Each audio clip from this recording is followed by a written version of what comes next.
नमस्कार, आप देख रहे हैं मेरा हक मेरा देश। आइए नजर डालते हैं इस वक्त की बड़ी खबर पर। संसद में राहुल गांधी बोले, लाखों छात्र बेहद चिंतित, भारतीय परीक्षा प्रणाली एक धोखाधड़ी।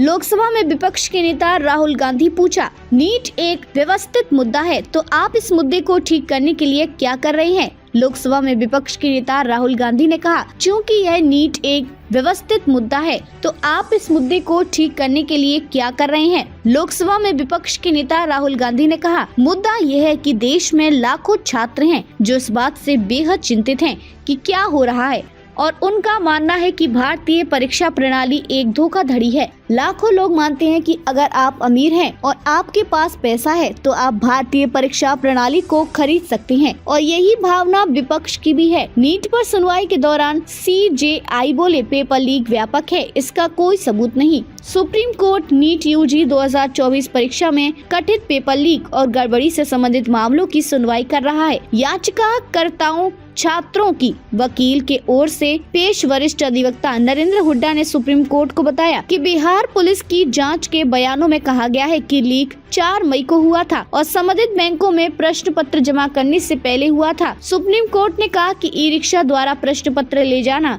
एक स्थापित तथ्य है, लेकिन छोटी सी बात यह है कि जो तस्वीर वितरित की गई थी वह प्रश्न पत्र की नहीं बल्कि OMR शीट की थी। सॉलिसिटर जनरल तुषार मेहता ने आरोपियों के बयान पढ़े। CJI DY चंद्रचूड़ ने कहा कि आरोपियों के बयानों से संकेत मिलता है कि छात्र 4 मई की शाम को याद करने के लिए एकत्रित हुए थे और इसका मतलब है कि नीट UG 2024 का लीक 4 मई से पहले हुआ था। कई मुद्दे हैं और सभी मुद्दों को संसद में उठाया जाएगा। वेणुगोपाल, कांग्रेस सांसद KC वेणुगोपाल ने कहा, मूलतः आर्थिक सर्वेक्षण में देरी हुई है। आर्थिक सर्वेक्षण को देखने दीजिए और फिर हम उस पर टिप्पणी करेंगे। कई मुद्दे हैं और सभी को संसद में उठाया जाएगा।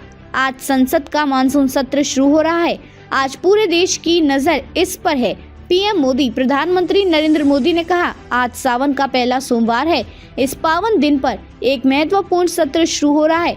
मैं सावन के पहले सोमवार पर देशवासियों को शुभकामनाएं देता हूँ। आज संसद का मानसून सत्र शुरू हो रहा है। आज पूरे देश की नजर इस पर है। यह एक सकारात्मक सत्र होना चाहिए। नीट UG कांग्रेस सांसद मणिकम टैगोर ने लोकसभा में स्थगन प्रस्ताव दिया। कांग्रेस सांसद मणिकम टैगोर ने लोकसभा में स्थगन प्रस्ताव दिया जिसमें नीट UG और UGC नेट सहित परीक्षाओं के संचालन में पेपर लीक के अभूतपूर्व मामलों और राष्ट्रीय परीक्षण एजेंसी की विफलता पर चर्चा करने की मांग की। कांग्रेस सांसद मनीष तिवारी ने लोकसभा में स्थगन प्रस्ताव दिया जिसमें सीमा की स्थिति और चीन के साथ भारी व्यापार घाटे पर चर्चा करने की मांग की गई। SC पहुंचा नेम प्लेट विवाद, योगी सरकार के आदेश को चुनौती। महुआ, अपूर्वानंद और आकार ने भी दायर की याचिका। सुप्रीम कोर्ट में योगी सरकार के नेम प्लेट वाले आदेश को चुनौती देने वाली याचिका पर आज सुनवाई होगी। इस संबंध में association for protection of civil rights नाम की NGO ने सुप्रीम कोर्ट में याचिका दाखिल की थी। इसके अलावा तृणमूल सांसद महुआ मोइत्रा के साथ ही सामाजिक कार्यकर्ता प्रोफेसर अपूर्वानंद और लेखक पत्रकार आकार पटेल ने इस बाबत एक याचिका दायर की है। अब तक के लिए बस इतना ही। फिर होगी आपसे मुलाकात ऐसी एक और बड़ी खबर के साथ। तब तक के लिए नमस्कार और देखते रहिए मेरा हक मेरा देश।